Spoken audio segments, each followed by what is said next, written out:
The Civil War began in 1861, but it had been brewing for quite some time before then, and the two sides had drawn up. To your left you can see Louisiana Tigers, a Zouave regiment, is based in French military behaviour. It's a picket line coming out, skirmishers, testing the front ranks of a Federal skirmish line to see what's going on. Federals have guards, and the Confederates have come across them. Now as they bring up their men, they're just testing to see what's ahead. Using skirmishers to cover large areas of land quickly and check out what was ahead. Loading muskets.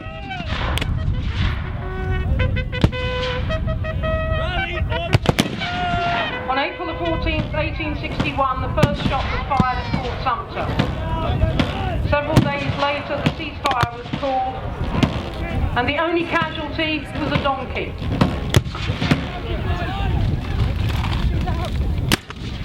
For a war that ended up costing 750,000 lives, that was a fairly bloodless start. By the end of 4 bloody years, more Americans have been killed than the combined American deaths of World War I, World War II, Vietnam and Korea. And with the upwards revised estimates of 750, we used to think it was 650, but the census tells us otherwise.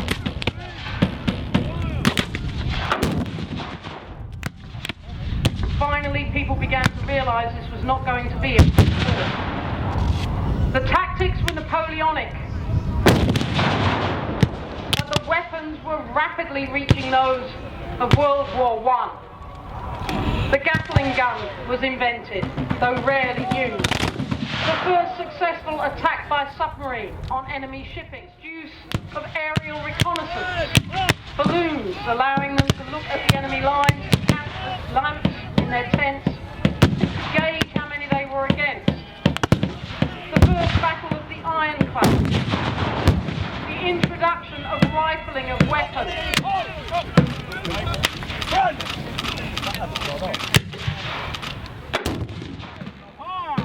Despite the claims of the BBC History magazine, they did not have barbed wire.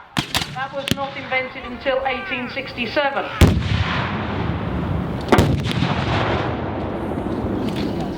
The Parrots are trying to find their range. If they can take out the Napoleon, they know that they've got a good chance.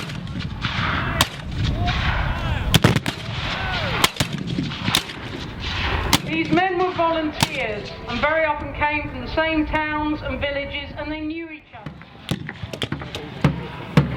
Battle after battle across America, as far north as Vermont, as far south as Texas. And if you wonder why English people would be interested, the fact is 50,000 British people fought in the American Civil War. Some ex-soldiers who now wanted to do something and had nothing to do. Some mercenaries. Some who had just moved there and now found themselves fighting for the land that they thought would be their new home. Some fighting for one side or the other, whichever they felt most common with. And in fact, England nearly ended up coming in on the side of representatives aboard by the name of Mason and Slidell. The Trent incident caused uproar. Queen Victoria was all for declaring war, and in fact troops were sent to Canada, ready to invade America from the north. An ultimatum was written to give to President Lincoln. You do not take British sovereign territory, you do not take our ships. And the CSS Alabama, the most successful of the Confederate ships, was built in Liverpool and manned by British sailors with American officers. The first gun fired on Fort Sumter by a fire-eating secessionist by the name of Edmund Ruffin, who was suicide before the end of the war.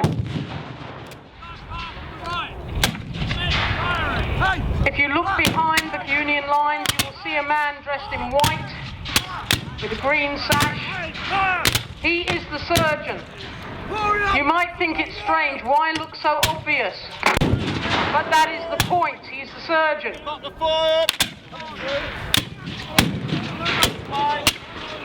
You don't shoot somebody who can save your life. 1 in 10 would die on the battlefield as a result of wounds. 1 in 4 would die of disease. Most of that blood poisoning. Would go in as a bullet but come out like a dinner plate, resulting in mass amputations because it was all they could do.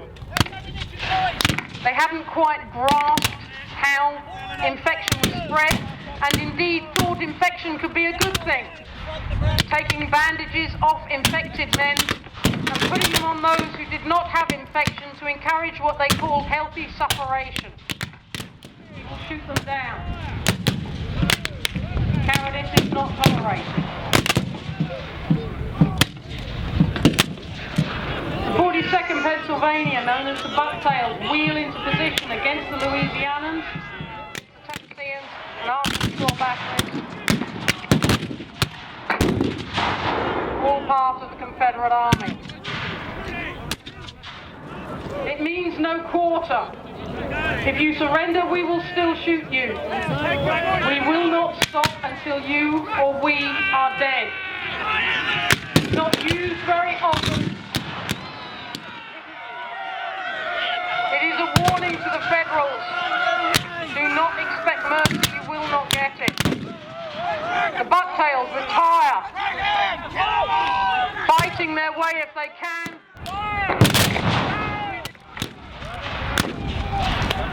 Reforming their lines, the Union leave their dead on the field.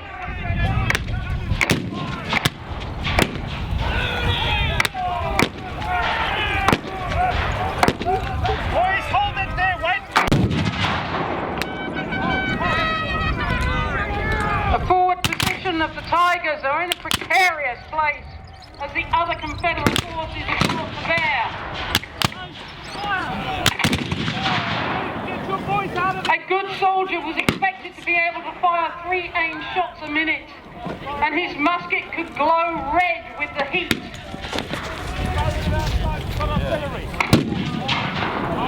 The Louisiana Tigers retired.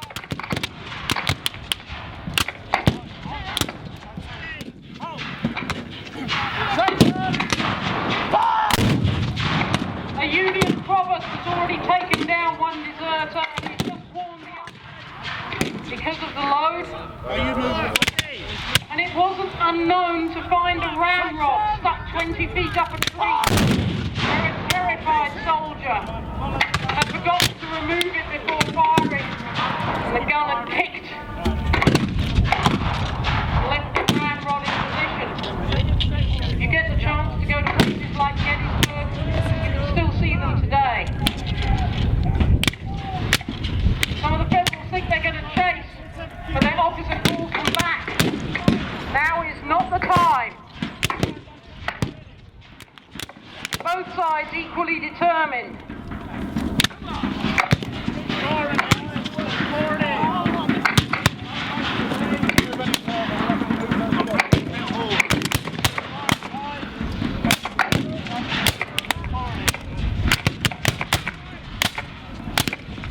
Steady lines, volley fire, firing by file, firing by rank. They keep it up, pounding the enemy.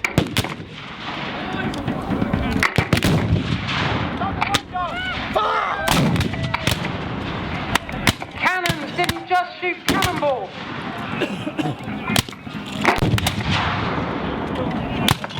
They would shoot out buckham balls, spreading in all directions, to fend off an attack on their flank. As the main force of the Confederacy bears down.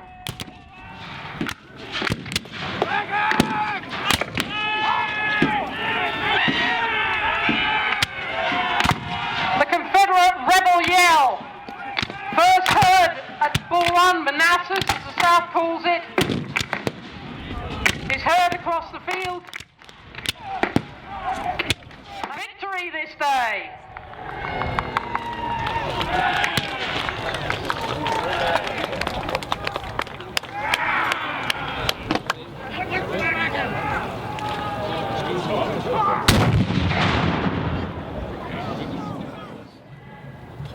Giving the manly hurrah of the Union soldier or the scream of the rebel yell.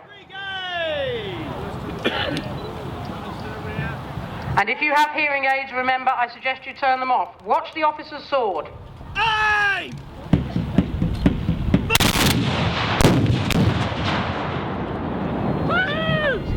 No! They're going to give you a second chance. 5 battalion! So it is firing by battalion. 1st battalion! Aim!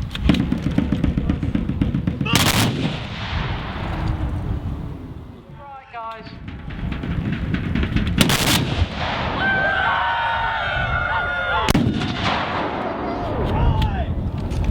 A jolly good volley there. In honour of a lost comrade who was in charge of the Tennesseans, and we lost him this year, the end of last year. Known to all and sundry as Dragon and an excellent commander. That was our salute to him.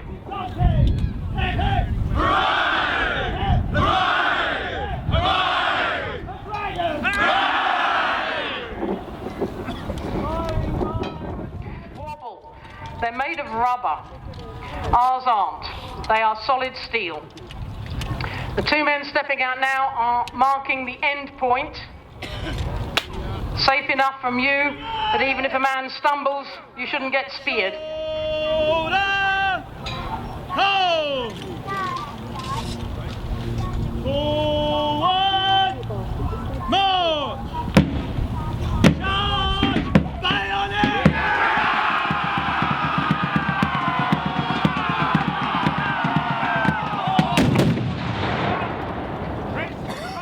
Just lining up, dressing on the colours. Free!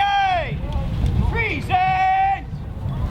Hold! They are saluting you, ladies and gentlemen, the men and women of the Southern Skirmish Association.